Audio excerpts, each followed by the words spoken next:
People are looking for the very same thing that they looked for 100 years ago. No matter what your cultural background is, we all just want to feel safe and also feel seen in love and have that connection. People do struggle to feel accepted. Because the more you date, the more you find out about yourself and what you do and don't want. Some people, they lose their identity over it because they can't cope with the fact that they feel that their life isn't complete without somebody else. It saddens me so much that you think that you're not worthy of meeting the right person. What is the process? What are the different levels? How does it all work? Face-to-face feels more personal, and this is a very personal journey. Personalised dating agency, personalised introduction agency is all about psychology and understanding. Say you go out with Tom. So we'll tell you all about Tom before, what he's like, and his fashion sense, his education. So you know everything about him, you know he's real. Right, so if we tell you he's 6'2", he's 6'2", not like if he's 5'8" and he's saying he's 6'2" on the app, right? So you know what you're getting. Most people already have a sense of the type of person that they're drawn to, but they don't always stop to ask the question, what type is actually right for them? I've always believed that love is both the simplest and most complicating thing we do as humans. And in a world where everything feels faster and louder and more disposable, I wanted to slow down and ask, what does real connection actually look like in today's world? Because we've never had more access to people, yet somehow meaningful connection feels harder to find. And the dating world has been transformed by algorithms and apps, but deep down, we're still chasing the same things: to be seen, to be understood, and to be loved just the way we are. My guest today has spent her career helping people do exactly that. Mairéad Molloy Doyle is a relationship strategist and advisor with more than 30 years' experience in human behaviour and connection. For over 2 decades, she's been at the forefront of international matchmaking, bringing people together through a mix of psychology, intuition, and genuine understanding of what compatibility really means. She's seen how love has evolved across generations, how technology has changed the way we meet, and what still truly matters when we're searching for something real. So let's dive in. Mairéad, it's so great to have you on P.S I Love Me. And you've been spending decades introducing people all over the world, helping them find meaning and purpose and connection, navigate love, and understand why some relationships last well, some others fade. And after all that time, all the stories and experiences you've been exposed to, what have you learned about what we're actually searching for in a partner? Well, first, thank you for having me on, Lynda. It's lovely to be here. People are looking for the very same thing that they looked for 100 years ago, right? When I started in this industry, it was much more discreet and because they're quite local. People tended to meet people within sort of smaller circles and the process was slower and more private. Now it's completely different. It's fast paced, it's more demanding. People have access to far more options than they ever had before. But fundamentally what people are looking for is somebody that to be with, somebody they can rely on, somebody to love and to laugh with. We'd probably get into wish lists and all that, but it comes down to basic human need of just wanting to feel with somebody, to feel secure in yourself and in your life and all that kind of thing. And an awful lot of people might turn around and say, well, actually, I'm perfectly fine on my own. And they probably are, right? But being with somebody is, if you want to be with somebody, that's your choice, of course, isn't it? Being with somebody, and if you really want to meet somebody, then it's great if you have you can put all of your recipes in the cake and make up and meet that really special person. So yeah, same thing, love and laughter. Yeah, and it's, it really is universal because no matter what your cultural background is, we all just want to feel safe and also feel seen in love and have that connection.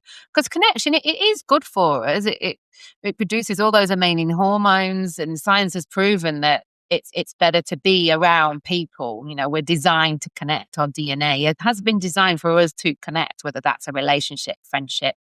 But do you think people have overcomplicated dating and finding love and misunderstood what compatibility really looks like? A lot of people chase the chemistry, the image, but overlook a lot of other things. I think dating is an extraordinary thing. it depends on your age and your outlook.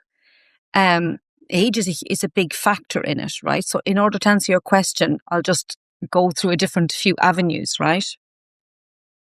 I think some people are afraid to be on their own. And I think it's that loneliness that drives them to wanting to meet somebody. I think that apps have, I won't use the word destroyed, but I will say they have tarnished the dating world for the worse, because I've seen that it's not technology, it's people. The expectations have increased significantly, but the patience have reduced, and that's as a result of dating apps. Now, don't get me wrong; people meet people on dating apps all the time, right? But you can tell very quickly when you meet somebody when they come in for an interview if they've been on a dating app or not, because how they feel about dating and their expectation and the wish list and everything to do with dating is completely changed from those that are on the apps. So I think that in the dating world, the apps have caused damage to the way people think about what dating should be. And I think, like, inside an agency, what people often misunderstand is that the introduction itself is a very small part of the work. Most of the work is understanding people, managing their expectations and helping them navigate through their own decision making and what they're looking for, etc., etc. And people lose that. You can see how much they lose that when they come in, when they've been on a dating app. But I haven't answered your question at all, have I? No, you're giving us some amazing insights. And 3 million people are on dating apps at the moment. It's crazy, but it's really looking at people are a little bit lost about what compatibility actually is and what they're actually looking for, because you're right, there are so many options out there, so many things to check on a dating profile. And it's like going shopping. If one product or service isn't quite right, people don't kind of stayed in for the long run and through it. It's back on the app to upgrade the product that they think needs upgrading. I think we have lost sight in terms of what a relationship. Well, I think if people were to relax a little bit more and not, you see, you cross the line, don't you? Like, I mean, between being single and switching into that being desperate phase where you get so worried that you're not going to meet someone, right? I deal with clients all the time who have access to the most exceptional people and they still struggle to make it work. That's where the complexity of dating lies, right? And it's easy to say if you have a partner, then just, that it's, but do you remember in the olden days before apps were invented? You just go down to the pub or the wine bar, whatever you went to, and you just met people in your sort of circle, and everybody met someone. Of course, there's pros and cons to that, isn't there? But an awful lot of people place huge expectations on themselves as well. I have to do this. I have to meet someone. I have to have a child before I'm 35. I have to get married. I can't go to that wedding because I'm single. Oh my God. There's all of these awful pressures that people put on. Oh, I have to work. And I forgot about meeting somebody till I was 40 because I'm a busy lawyer and I didn't get round to it. So I'll have to freeze my eggs. And now I'm doing that and I can't meet someone because I'm freezing my eggs and he mightn't. And it just never stops, right? So if you just took a breath for a minute, right, and just said to yourself, what is it that I really want? What kind of person will really make me happy? Instead of, because I see panic. You see panic a lot. So yeah, it's an interesting area of life to work in. Let me tell you that. Yeah, and you're right though, that external expectation that women have on themselves. Let's add in social media, the comparison, comparison is a thief of joy, and what social media does to us with all these influencers all looking perfect and coupled up, and the expectation from social media, but in our communities, specific cultures, in our networks, the way that sometimes single people are treated versus people who are coupled up. Oh, I'm not going to get invited to that dinner party because it's couples only. But there's lots of layers going on when it comes to putting pressure on ourselves when it comes to finding love. But you're right. It's taking a step back, taking a breath. Okay, what I really want, what's really important to be right. Social media does have a terrible effect, I think, on the younger generation as opposed to people of, say, our age, or you're younger than me, but because they're more, they can be influenced easier. I notice now that an awful lot of countries are changing the social media age to, I think it's to be 16 or something. I know Australia was the first people to do it. But that expectation to be thin, to have the right hair, to have the right look, you know, to be in with the right crowd, to feel wanted, to be part of the in scene and all that, is, I see it all the time. Both in my own work and in the dating agency work, you know, people do struggle to feel accepted. And it's really interesting what you say about being single. People don't, it's a real Bridget Jones thing, being the only one at the top of the table for the dinner party. An awful lot of people, and I find that the only reason I can say this is because I've worked in dating for 23 years, but people find that a problem. And I think it's more about a confidence thing than it has got anything to do with being single. An awful lot of people say to me, I've been asked to a wedding in 3 months' time and I'm going to join the agency if I can meet someone to take to the wedding with me. And I think you're not joining for that reason. That's crazy. Go to the wedding on your own. You'll meet someone to talk to at the wedding. It's not.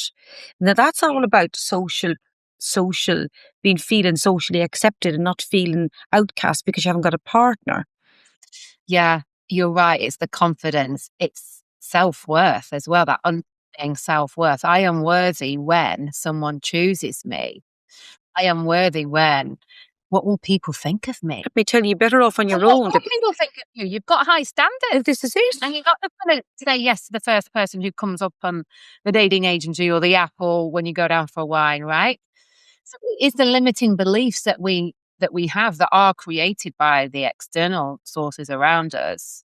Hollywood movies, social media, communities, social norms in inverted commas. And it is peeling back those limiting beliefs, isn't it? And really exploring them, going, is this a legit thought? Really? I know. And if, you know, it's easy for us to say, but, you know, fix yourself first and then your dating life will fix itself pretty quick after. I mean, I think in dating, one of the most common issues I see is repetition. You know, people are drawn to the same type of person again and again, and those patterns haven't worked for those people in the past. So just kind of sliding into the same sort of theme of being confident. They go out with the same kind of people that they've always gone out with because that feels comfortable, right? And then they make the wrong decision by going back to the same person. That's what people like me do, both in my own work and in Barclay, in the dating agency, where you can guide them and say, look, step out of your comfort zone a little. This is the beauty of, say, the difference between apps and a personalized thing, that you got somebody to lean on and say, well, actually, what's he like? Is he this? Is he that? And you can talk to them and say, yes, you know what? He isn't anything like you asked for, but he could be somebody fabulous for you. If you don't like him, give me someone else. Do you know what I mean? And people have the tendency to make like really quick decisions, you know, dismissing someone too early or becoming too invested too early. So they're all over the person. Oh my God, I met him last. He was fabulous. This, with that. And we slept together on the second date. It's brilliant, right? Without really understanding what the person is in front of them.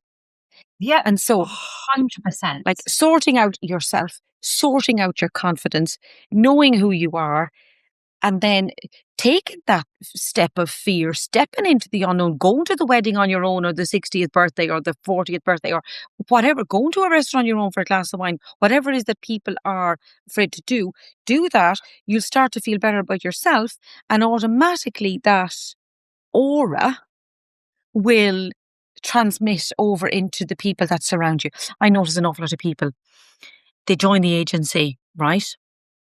Or they come into me or whatever they do.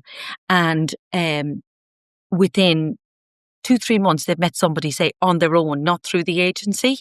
And they say, well, I met someone. I say, well, you didn't meet them before you joined, because the pressure is off. You know, the pressure is off people. And when people feel confident in themselves, for example, doing the things on their own, joining an agency, going to the gym, you know, doing doing activity on your own, whatever it is you want to do, they will automatically start to feel better, and that will seep into your everyday life, and it allow you the possibility to meet someone quicker than you would ordinarily. Sounds think, oh, that's very, it's not complicated. It's not. It's very small changes for you to step into the world of dating to help you meet someone. As long as you don't make the wrong decisions. No, I love what you're saying. We're singing from the same hymn sheet, because it's, I coach on the Evolve Woman program. I mean, we're doing touch dating for the first few weeks, because it's being that self-aware and looking at, why are we continuing to attract the same type of, could be an emotionally unavailable, non-committal guy. And when we do the work and look back in terms of how we were loved by our parents, even attachment styles, love languages, what, as you said before, what feels familiar, because that's how we were taught what love was, and that's how we've experienced love over the last 20 years, for instance.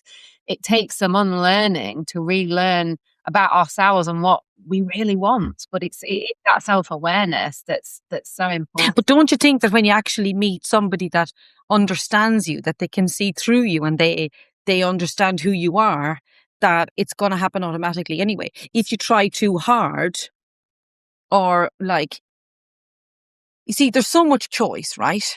The thing is, you go on, let's say you talk about online, you go online, you do this, right? You do this, so much choice. And while it sounds positive, there's so much choice, blah, blah, blah, people find it very difficult to commit to sort of one thing, because there's always a sense that there might be somebody better around the corner. And people use that then, say, oh, well, I went out with Bob last night and I had 2 dates with him, I've been with him now 2 dates, but actually just going to have another quick look just in case. Nobody ever really gives anybody a chance. And that leads, I'm jumping all over the place here, but that leads to an overall sort of less accountability. It's easy to disengage and move on. You don't think about what he was like, or getting to know him a little bit more, or did you actually even really fancy him? You don't give your emotions a chance to settle. The fun is gone in all of these sort of this culture. It's back to the social media, back to that swiping culture, and nobody has a breath. Let's say you go out with someone for a glass of wine on a Saturday night. Give yourself a week to think about that person. If you really don't fancy him, you say, look, I actually don't really fancy him. But if there's something there, take a breath, and see the person again, Dating is not broken or anything like that. It's the decision making that has become more difficult in the environment that the people are operating in. It's Yeah, it's just the same with choice, though, isn't it? I was thinking about that this morning. I went to the gym this morning, and obviously it's Easter holiday. Good for you. There's loads of car parking spaces, because all the adults are on parental duty, and I'm like, oh my God, I've got a choice of 50 different car parking spaces. Normally I'm trying to squeeze in down the side of the bush to park my car. It's easy, but which one do I park on? And it's the same with going to a restaurant, and you get a massive menu, and you're like, oh God, I don't know what I fancy. Whereas if you get a menu with 3 starters, 3 mains, and 3 desserts, oh, easy, posh bash. But don't you think that people don't even know what they're even looking for? I love that you've said that. And that's why they're confused. And it's like, there's so much choice. I actually don't know who I am and what I'm looking for and what will really make me happy. And don't you think that swiping mentality has changed people for the worse? Because to think, and it's just made it's made people very fickle, right? Yeah. And transactional, and we're not taking it with intent. And there's that balance to have with not trying too hard. Is that sweet spot with happy single, enjoying my life, me being me working on myself, enjoying my hobbies, enjoying my single life. I'd love to find someone one day, but I'm also breathing around it. I'm letting things develop naturally. I'm going to go on an app or a dating agency and explore all of that, but I'm willing to take the time, and I'm willing to wait for the right person. And people, some people, they lose their identity over it because they can't cope with the fact that they feel that their life isn't complete without somebody else. And whilst whilst it is difficult, if you really want to meet someone, to be on your own, forgetting about your own self and sort of handing that part of yourself over to somebody else just putting up, an awful lot of people put up with. And I think that side of dating makes me really it saddens me so much that you think that you're not worthy of meeting the right person. God almighty, you're better off to be on your own than be with somebody that's a half-ass. You know what I mean? Absolutely. The putting up with substandard behaviour. Then there's the also moulding yourself into being someone who's not you to appease that person. Either keep the peace to keep him interested because he's into a specific type or a certain look. And then you lose your soul, and then you're absolutely exhausted performing and being someone who you're not. And that's the secret to everything. If you be yourself, you'll nearly always meet somebody. You put on an act, it's never going to work, because you have to drop it at some stage and be your real self. You know what I mean? So, and that putting on that mask is a very hard thing to do. Living like that is a very hard thing. Is a very hard way to live. Be yourself. Everyone else is taken. Literally, be yourself, and it's the right person will find you. The more you embrace your unique makeup, because we're all super unique. We're not carbon copies of each other. The more you can embrace who you are, the easier it is for the right person to find. I do think if you want to meet somebody, that you have to put the work in, though, right? The right person might find you, but they'll only find you if you go out looking for it. You can't just sit on the sofa and do your swiping. Sofa swiping is not an option. Go and live. Join clubs, as in, wherever you live, there are always clubs to join. Go to the pub, go to the wine bar, join the gym. If you're not living in London, listen to this, you go down to London for the weekend. If you can't afford an expensive dating agency, join a cheaper one. Go on the online dating as well. Give yourself plenty of options. Go to places where single people would be, and, put yourself out there. But don't push yourself beyond your limits, because you'll get tired and then you'll get fed up of it. So only stay at the level that you're comfortable with in order for you to meet someone, and go on the dates. Go on the dates. Because the more you date, the more you find out about yourself and what you do and don't want. And also go on the date and just enjoy it. Manage your expectations. Don't start dreaming up this Hollywood picture of this romantic. I've got notes about managing your expectations. Yeah, exactly. Just go on it and take it as it is. You're exploring, you're fact-finding. Go and enjoy meeting someone new. They might have a really super cool job that you find out something super geeky and interesting about. You might learn something about yourself and how you're showing up or what is triggering you. But there's so much to learn about a date in itself. And I think people have these high expectations and they dream all these things up. Just take it as it is. If you love P.S. I Love Me and want to dive in deeper, then join the Evolve Woman, my 8-week online coaching program, which will take you on a transformative journey of self-discovery, fulfillment, and to find the joy and love you so deserve. Check out my Instagram, Lynda Williams Coach, to find out more. Now, tell me about the matchmaking world, the agency. What does it look like? And if someone wants to explore joining Barclay, for instance, what is the process? What are the different levels? How does it all work? So Barclay International was founded over 25 years ago. I have been the CEO and global director for the last 23 years. And we are a global company with running offices around the world.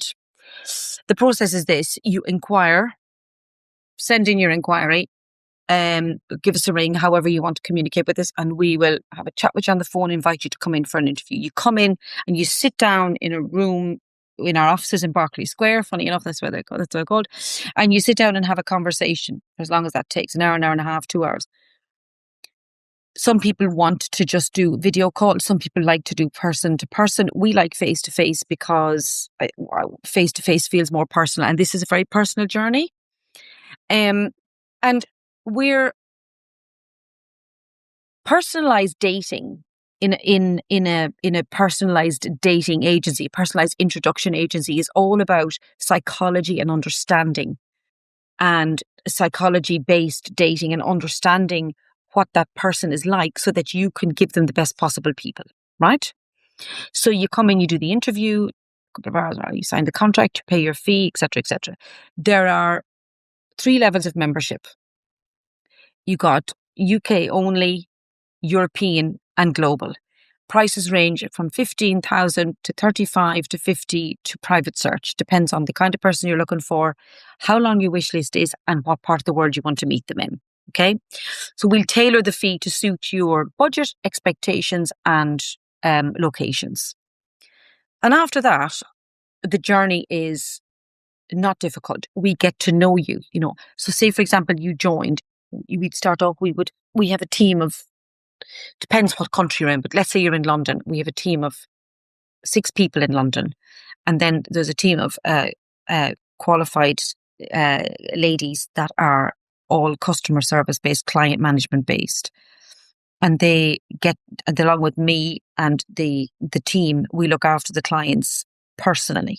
So that means you're talking to them, however amount of time that you need to talk to them during the week. So then you join, you start off, and we send you on a date. So say you go out with Tom, right? So we'll tell you all about Tom before, what he's like, and his fashion sense, his education, depending on your age, if he's married, if he has kids, if he's not married, if he's divorced, if he has been married.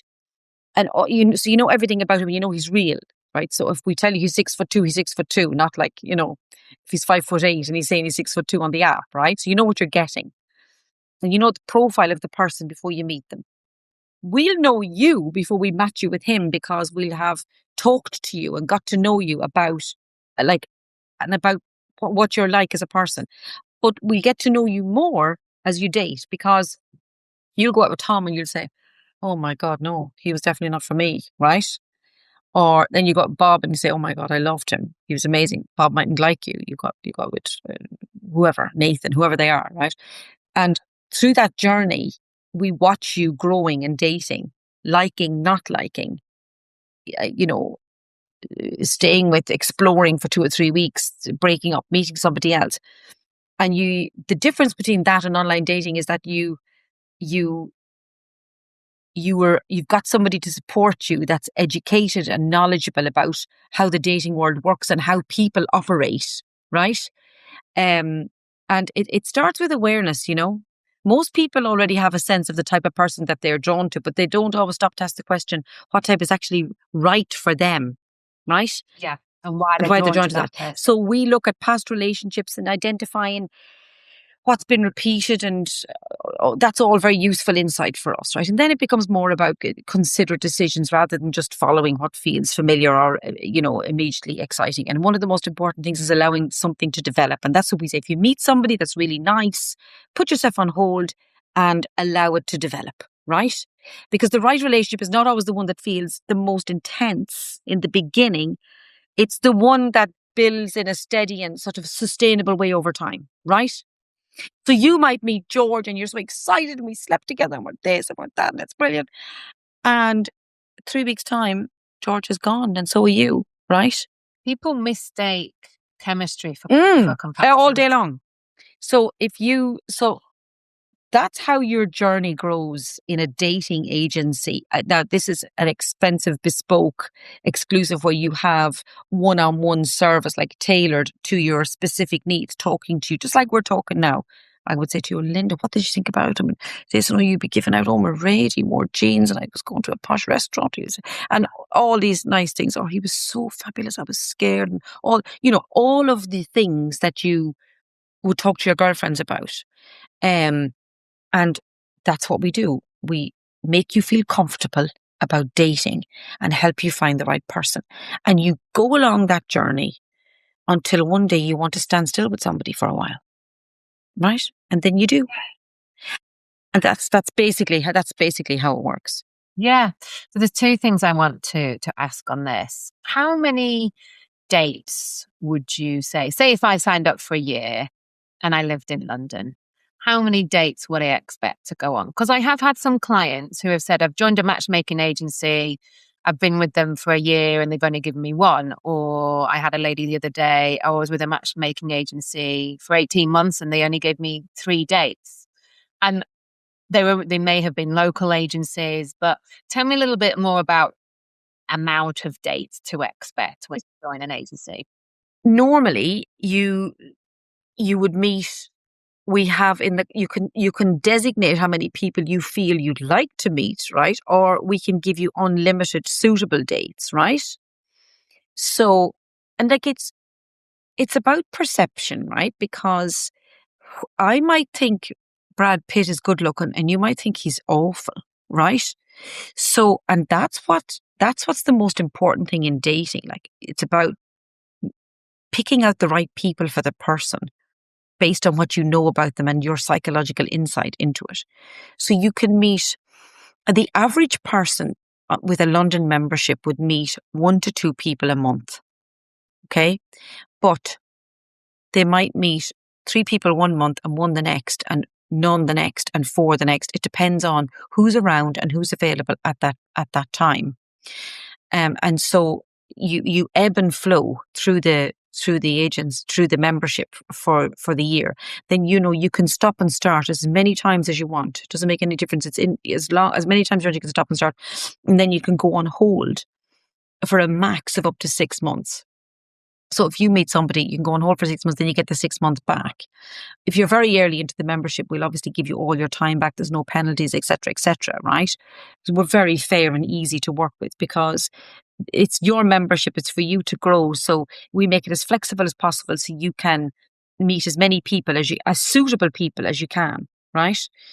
That's sort of generally how it works. We also have a lot of add-on coaching, styling, anything to do with aesthetics, Selfridge, private shopping, all that sort of thing. We're partners with a lot of concierge companies. We arrange there's art evenings, wine tasting, all that sort of thing, right? If people want to avail of that as an extra add-on to their membership, we can arrange that for them, no problem at all.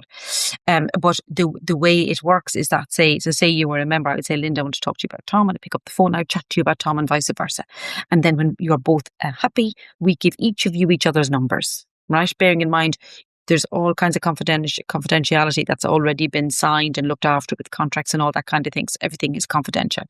We never give out, for example, surnames. You say, I'm going to talk to you about Lynda. Lynda lives in wherever Lynda lives, right? So you approve everything that we say about you before you actually go ahead with your membership. Yeah. And it's different for different places, I guess. In more remote areas, there'll be less of a pool. If you're in a place where there isn't enough people, we'll say to you, look, and I'm not going to name places because there's people everywhere, right? But sometimes it's harder to meet people in certain areas for sure, right? And so you just have to be open to travel. And if you and this is just circles back to what we were saying in the earlier conversation, you have to put yourself out there. And if you're wherever you are and you want to meet somebody in London, well then you will have to travel, he'll have to travel in order to meet halfway. So say if somebody joins in, they're in Dublin and they want to meet somebody in Dublin, or they want to meet someone in London, but they're open to relocating depending on the kind of person that they'll meet. Well then, come on guys, meet halfway, or, have a Zoom call first, see how you get on the FaceTime, whatever it is you do. If you think it's fine, then go to Paris, go somewhere, do whatever it is that you feel you want to do, but you have to be open to making the meetings work. If you're living in South Ken, you want to meet someone in South Ken, well then you're going to be limited. You've got to at least go to Chelsea or go out to, all the way out to Covent Garden. I mean, don't restrict yourself, basically. You want to meet someone, then you have to be invested in the process and go all in, basically. And you also have to be really clear in terms of if that does work out, would you be prepared to relocate or... This is so interesting, right? You come in, you're going to pay a significant amount of money because you want to meet someone, right? So you're serious. You're coming in, you want to meet someone, you want to get married, you want to have a partnership, whatever it is you're looking for. We will explain to you very clearly, right? This is it. If you're living in London, you want to meet someone in the M25, that's fine. No problem, right? If you want somebody in Europe, then yes, everybody has to make the effort to meet each other halfway. Or you can say, look, I'm going to be in Amsterdam next week. Is there anybody, because I'm thinking about relocating there, that kind of thing. Lots of people do that. So you have to put the effort and the work in. if you don't want to, then stay on the sofa on your apps. That's fine, right? But statistically, sofa dating and real life dating, there is no comparison in success rates. Absolutely. I mean, with the swiping, a lot of people stay on the chat. They don't even go out and meet somebody because they're on the apps for a different reason. They're not actually on the apps. And that's why the dating apps. That's such an important conversation to have about. Like, apps are great in terms of access, and you can meet a very large number of people very quickly, and that's all fine. But the amount of people that don't want to, that they're like afraid to come off the chat. It's like, the young ones now, they're afraid to answer the phone. You think, well, if you have to make an appointment to talk to me, right, just pick up the phone, talk to someone. Do you remember in the days where you'd actually pick up someone, you wouldn't have to say to them, I'm going to ring you at 4:00. You just pick up the phone and answer the phone. That day is over. And those apps can keep you stuck. And you can talk to someone. I know people that talk to them on the apps 6-7 months, never met them. Yeah, you've got to have a strategy with the apps, like you have in dating. And I say to all my clients, keep your channels open, right? Even if you join an agency, still have your eyes open when you go on a hiking trip or down the tennis club or the wine bar. Like, don't rely on one channel. Keep your energy and eyes open to wherever that person. Like, a dating agency works very differently. It's slower, but it's more personal, right? And the people, you see, the difference with all that slow chatter, the people that you're introduced to have been assessed and understood and vetted. You know who you're meeting. There's context around them. You know where they've come from. You know about their education. You know everything about them. It's not just a profile. It's not just a swipe. You know what I mean? So that's why get yourself out there. Sofa dating. Yeah, it's tricky, isn't it? Because they both have their merits. You've got a lot more people on the dating apps, but it's a wilder world to navigate, and you've got to have a strategy and be very clear what you're looking for. Whether with the agency, there's a much smaller pool, but they are vetted and they're likely who you are choosing for your clients because you've interviewed them well. You've got to understand them. That kind of weeding out process is kind of done for you. It's something that you said earlier I thought was really interesting about introducing clients, seeing how that goes. And if that's a no, then we move on to the next person.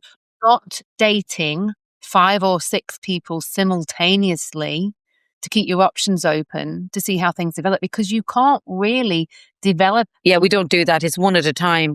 It's one at a. But that's what people are doing in the dating world in general, in the apps. They're going on simultaneous dates, 3 or 4, 5 different people dating at the same time. And you never give yourself, first of all, it's unfair to the other people because you could be going out with 2 or 3 of them at one time. You might be sleeping with 1 or 2 of them, right? And then you don't give your emotions a fair chance. So you're just in a dating zoo where you're just lining people up, and then you're better off to have a slower, considered process rather than the app strategy. But I don't think apps have replaced matchmaking and dating. If anything, they've sort of increased the demand for it because people are tired of navigating everything on their own and they want a more sort of personal approach. So it's sort of good for people like Barclay, where we can, because so many people come to us, and every single person will say the same thing. I'm so tired of the dating apps. Because, do you know when you're scrolling on Instagram, you doom scroll, there's nothing, it never ends, right?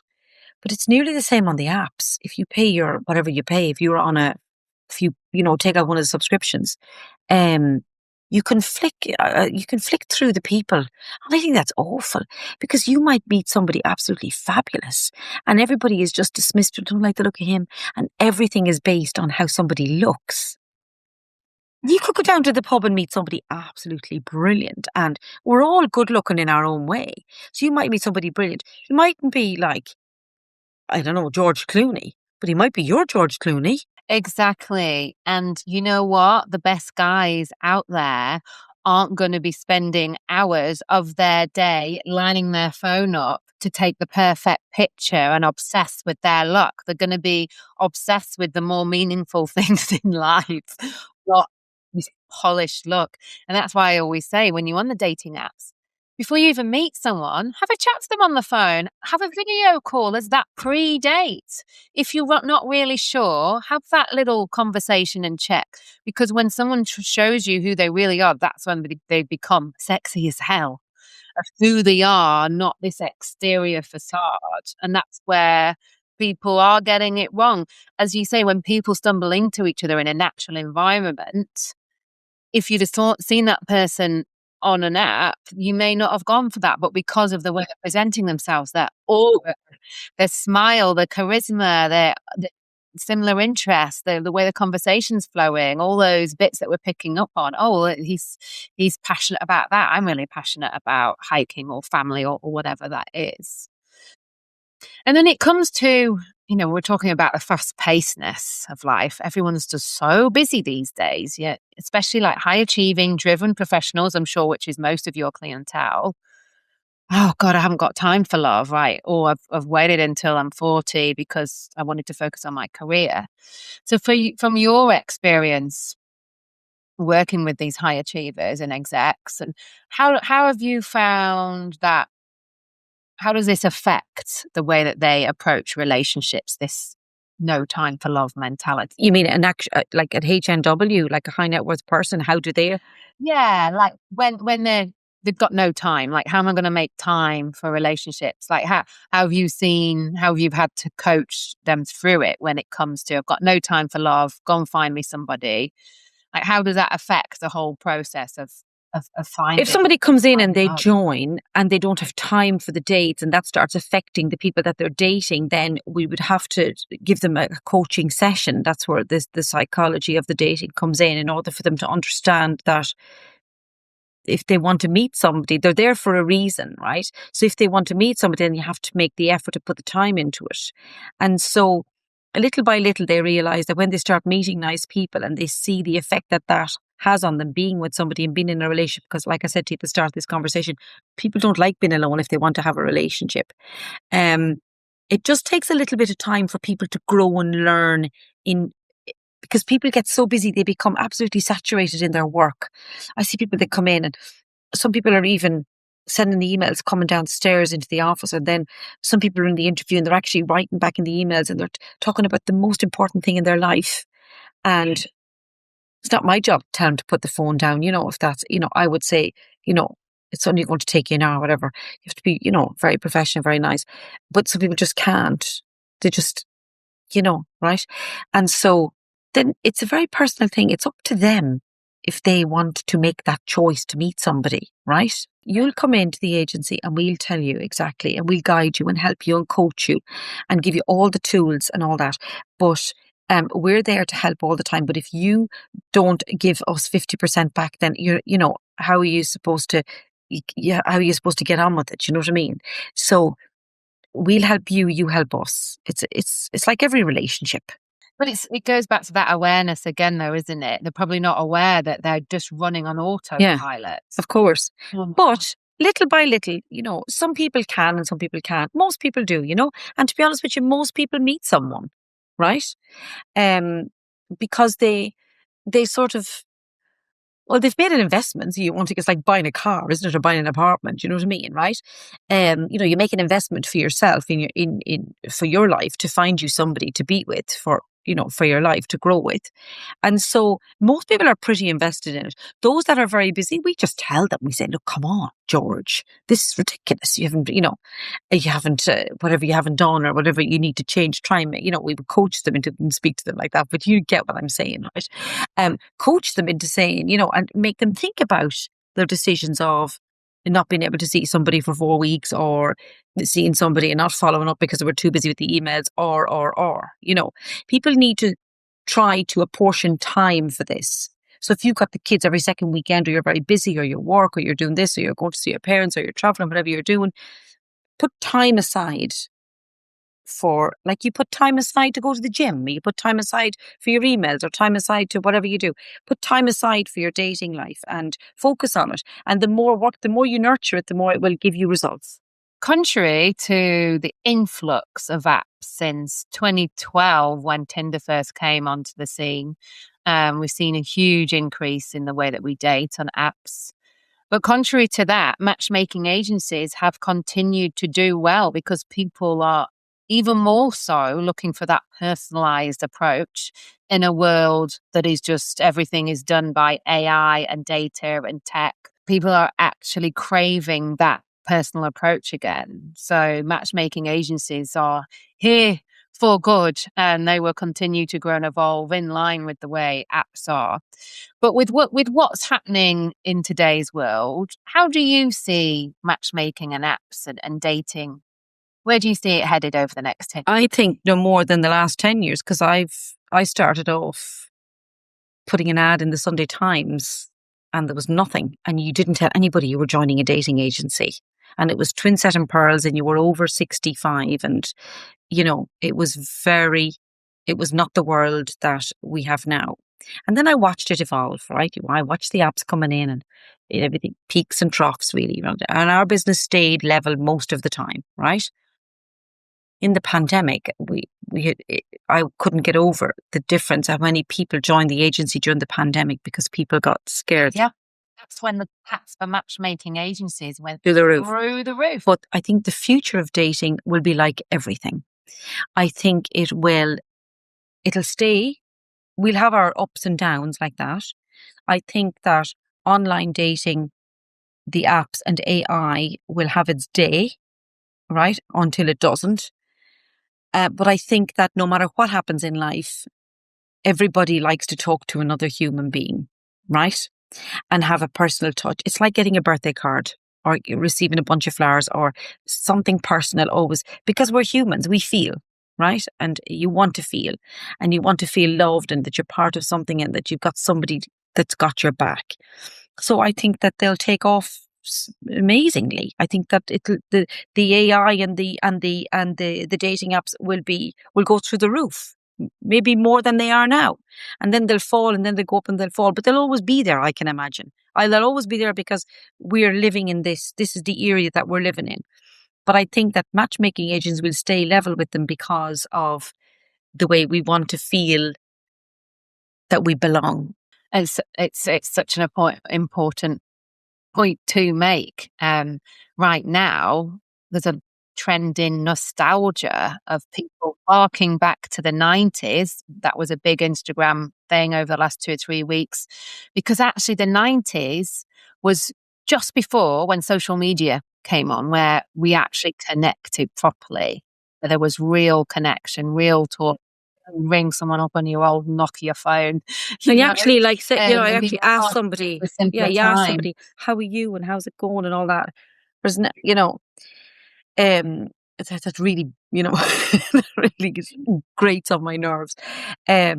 So I think that for as long as we're as life continues for us, I think that everybody will enjoy the human touch, and it's with everything in life, restaurants, glass of wine, sitting at home by the fire, going for a walk on the beach. That's why dating is so important. Human relationship and human connection, and being connected to somebody and meeting that somebody, or having a friend. Like, never mind dating, having a friend, having a chat with somebody, sitting down, having a cup of coffee, human connection, and just having a nice communication with somebody is just so important to the way we work. And just step back and take a breath for a minute. And if you meet somebody, brilliant. If you put yourself out there, even better, because you definitely meet someone. So my message is with the future of dating, keep going, keep yourself out there, and there's somebody for everyone.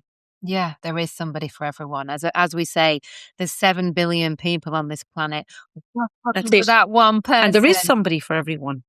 And people shouldn't forget that. And a lot of people think, oh, I'm tired, I give up. And that's where we come in, to sort of help and support and say, oh, these are the bad days. You'll be all right. Just go to the gym or go for a walk and pick yourself up. Summer's coming,